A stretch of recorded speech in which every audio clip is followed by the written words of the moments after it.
But it says he was and is not, and yet he is.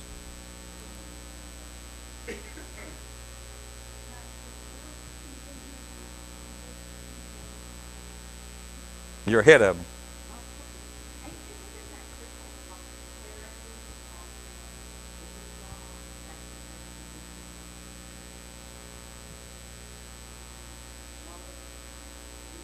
And is yet to come. Yeah. Yeah.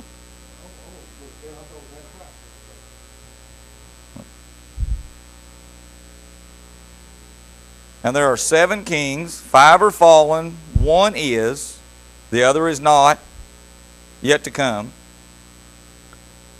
And when he comes, he must continue a short space. Now, you can find that back in Daniel if you want to look, but it goes through the history of what kingdoms arose. And the beast that was is not.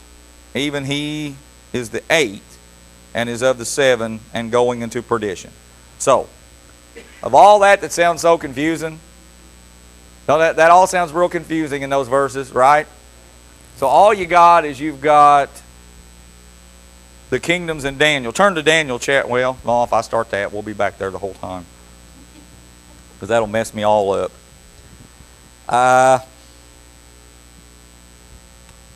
Here was the kingdoms that they saw.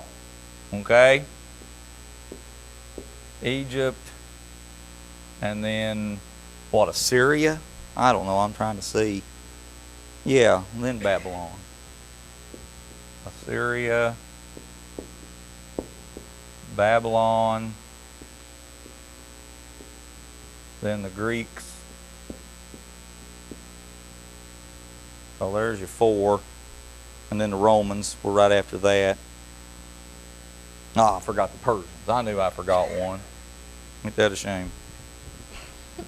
I knew I forgot one. Let's see if I can explain what that means. The is nots and the will be's and the yet to comes. You remember I told you whenever you start talking about the beast, a lot of it deals with government. Egypt, Assyria, Babylon, and I've already forgot it again. Persia, there you go. Persia, and then the Greeks. Okay, so he said there's 5. Right, now if you look there, it's going to say, and this in their day and age, there are 7 kings, right? 5 are fallen. 1, 2, 3, 4, 5. Those are the nations that are, and you can go back and you can find these people in Daniel all the way from chapter 6 all the way through Daniel. And he talks a lot, doesn't talk a lot about the Egyptians, but he talks about these as over and over and over. The Medes and the Persians were together. Okay, so 5 are fallen. 1 is. Who is it that John knows? John knows the Romans. They are. And this is what it says, and is not, because then it says 1 is yet to come. So, whoever it is that brings in this one, that's where you get all the stuff people want to think it's this or it's that. That 7th one, there's 1, 2, 3, 4, 5 that were fallen. The 6th one was. The 7th one is to come. And then who does it bring in at the end? It brings in Satan at the end. You just keep reading. He's going to be the Antichrist. That's what that is. So it's going to say, and is of the 7. And the beast that was is not. Even he is the 8th. In verse 11, you see it? And the beast that was is not. Even he is the 8th. And is of the 7 and goes into perdition. So the Antichrist brings about Satan's empire here. That's the 8th one. Perdition basically means a sinful way of doing things. It leads everybody else down the wrong road too. It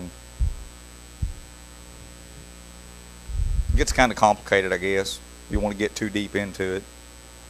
And the 10 horns which saw the 10 kings, which have received no kingdom, leaders of the nations, are yet. as yet. So they hadn't had any kingdoms yet, but there's 10 leaders there. But receive power as kings 1 hour with the beast.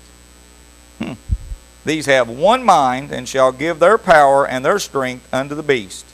So, basically, when you get down to here, you got the whole world. 10 leaders are going to take over, basically, the different areas. And they're all just going to give everything they've got to Satan. And what's he going to do with it immediately? He's going to go about to kill the church, kill anybody he can find, to destroy Jerusalem. He's going to try to destroy Jesus. All this, again, takes place right there at the very end. So we're still talking about these last day or two leading up to 14. These shall make war with the Lamb, and the Lamb shall overcome them, for he is the Lord of lords, the King of kings. And they that are with him are called and chosen and faithful. Now, who is with him?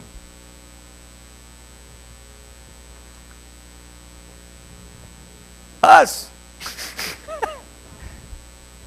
Wake up. We're going to win. That's what I just said. But it's kind of bad. I'm trying to think.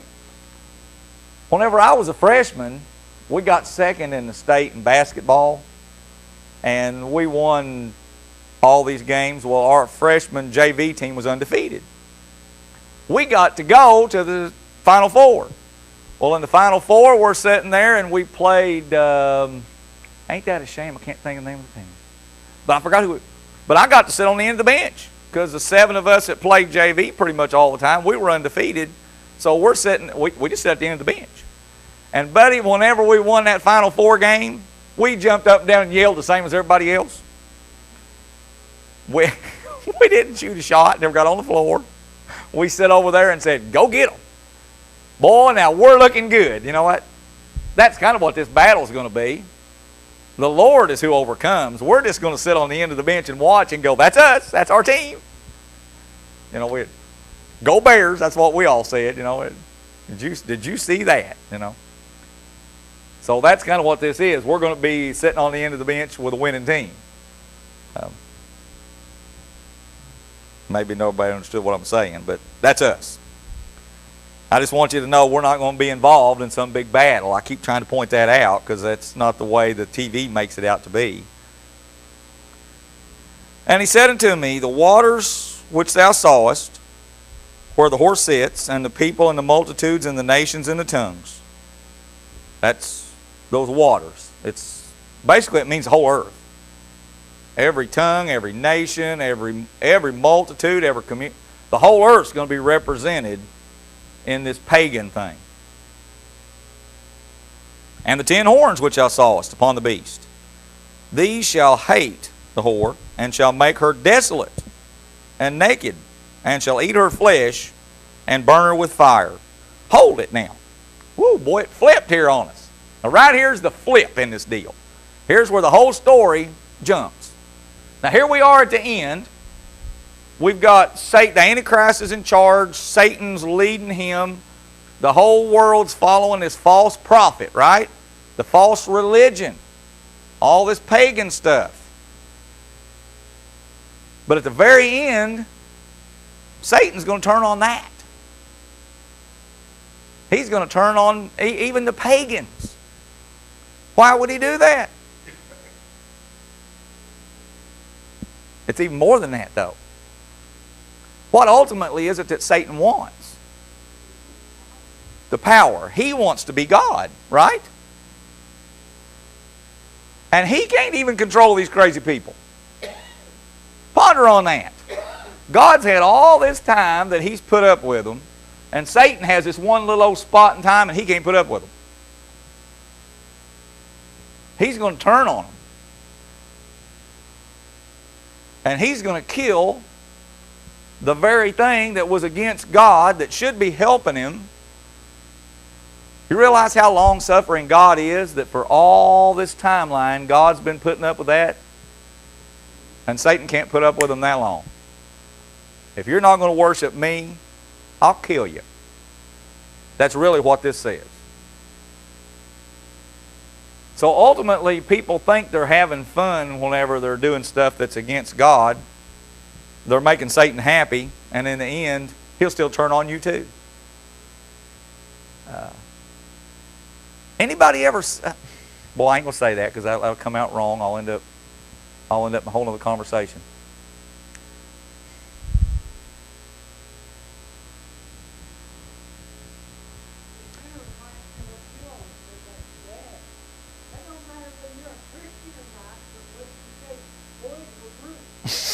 Yeah. Yeah, they're burnt. They picked the wrong side. Okay, this is the way I'll put it. Anybody know what a scapegoat is? Does everybody know that it was a Jewish?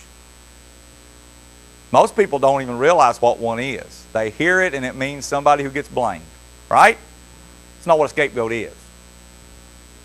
The Jewish people would have all the lambs ready for slaughter. Got all the little lambs, you know, all the little lambsy-divies or whatever you call them. You got this gate that goes out.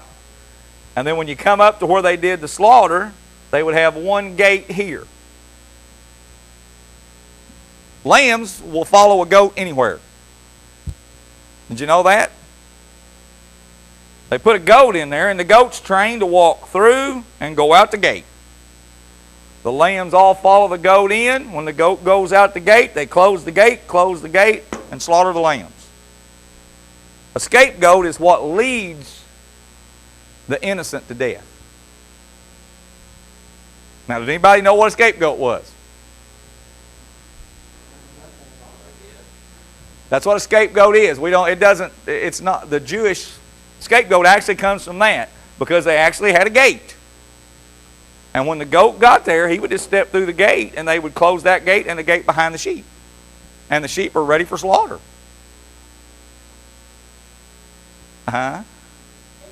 He's an scapegoat. Yeah, he ain't just a scapegoat. Well, think about this now.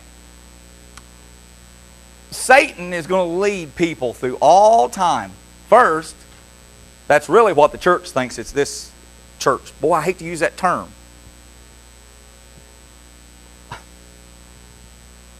Paganism, cults, religions, they started here. And they've been leading innocent people to the slaughter ever since.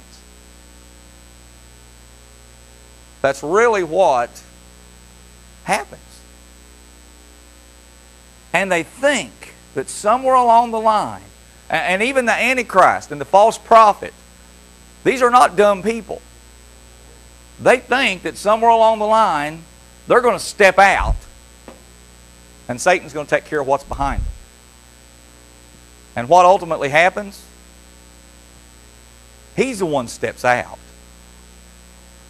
They don't realize, they think they're the scapegoat in this deal, and they're not. He is. He's going to take them all the way to the end, and when it don't work out like he wants it, he's going to step out of the way, and then he's just going to kill them all. And they've already got his mark. They're his to deal with, right? God's not going to protect them. They've already made their choice. So that's where you get to there, okay? Hope I did that. What time is it, Charlotte? Okay, what? Yeah.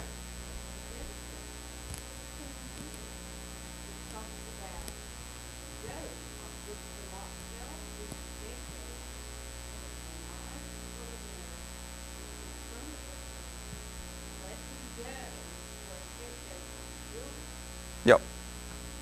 When he comes to here, he's going to go. The scapegoat is, yeah. And then they'll just get another one. And the same thing happens with Satan. He takes these cults all through time, and these cults are leading people, innocents, to the slaughter. And when you get to here, they think they're going to get away. But they don't. And I guess maybe he thinks he's going to get away. I don't know. That's something that I don't know what to tell you, because it seems like if Satan knows this book very well, he'd realize he ain't going to get away. But you got to give him an A for effort, don't you? So that's really what false religions are. They're leading other people, innocent people, to slaughter, thinking they're going to get away. But they're not. That's his lie. Verse 17. For God hath put in their hearts to fulfill his will, and to agree, and to give their kingdom unto the beast, unto the words of God shall be fulfilled. So God's they chose. God says, how am I supposed to protect you from him? You chose him. It's all yours.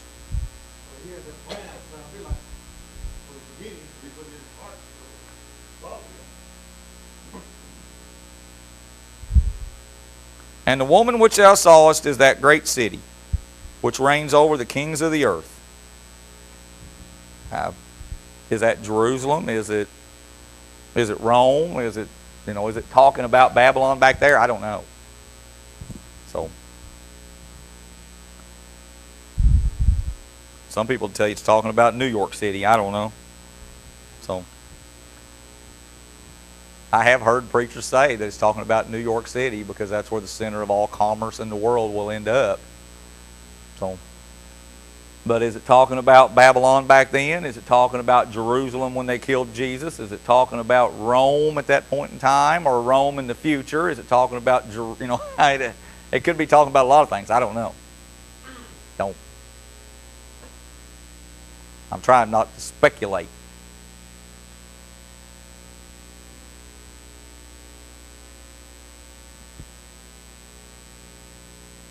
Questions?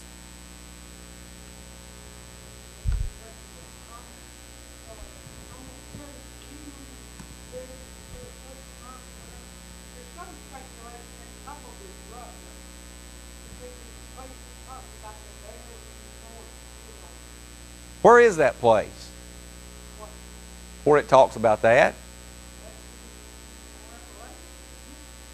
Not that I've ever read. I've actually heard it, but I've never had anybody tell me where it was at. Yeah. I mean, I ain't doubting you. I'm just saying I've heard it through time, but I just never have.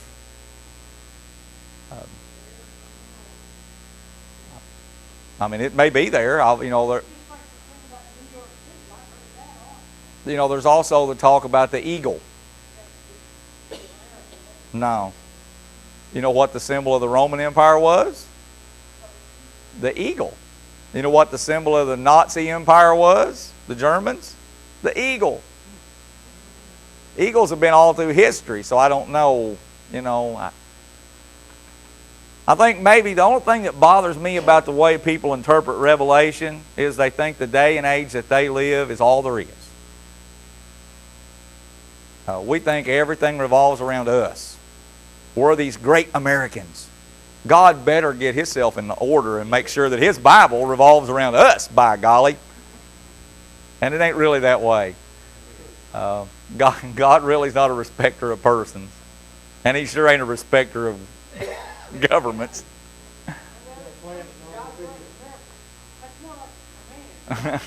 That's right. It ought to be a request, hadn't it? That's right. We ought to say that all the time, Bill, and we ought to say it as a prayer.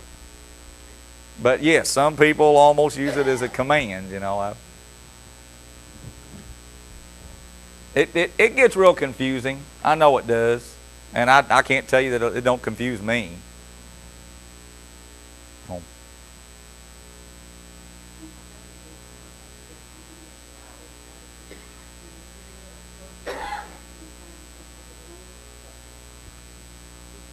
Yeah.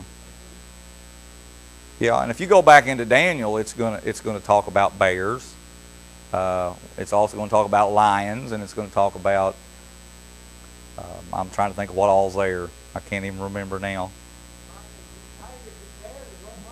Yeah. Yeah, probably so.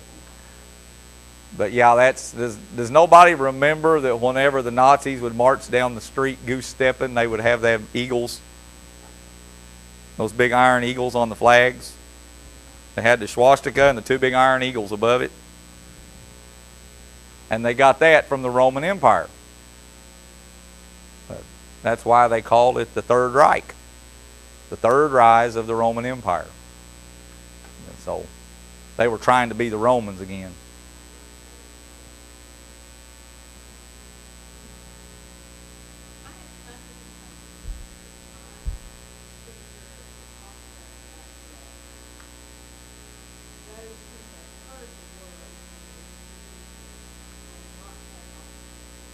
I've read it like 3 times. It's in Ephesians. It's in Ephesians. It's in Ephesians. I'll find it. I'll find it. Yeah. In my Bible, my preaching Bible, it's going to be on the left-hand page, the top left-hand column. So there's only a couple pages in Ephesians. I won't have no trouble. Yeah.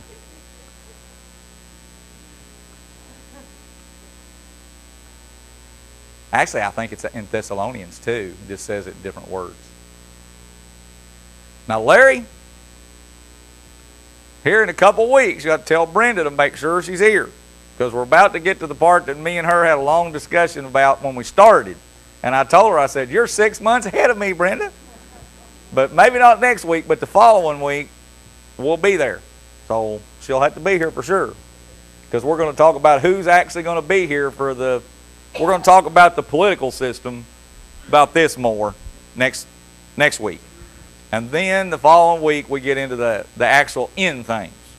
What happens after this battle to start the kingdom.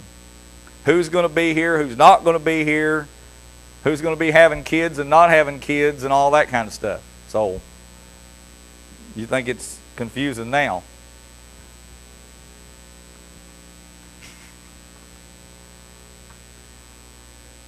Okay, let's all stand.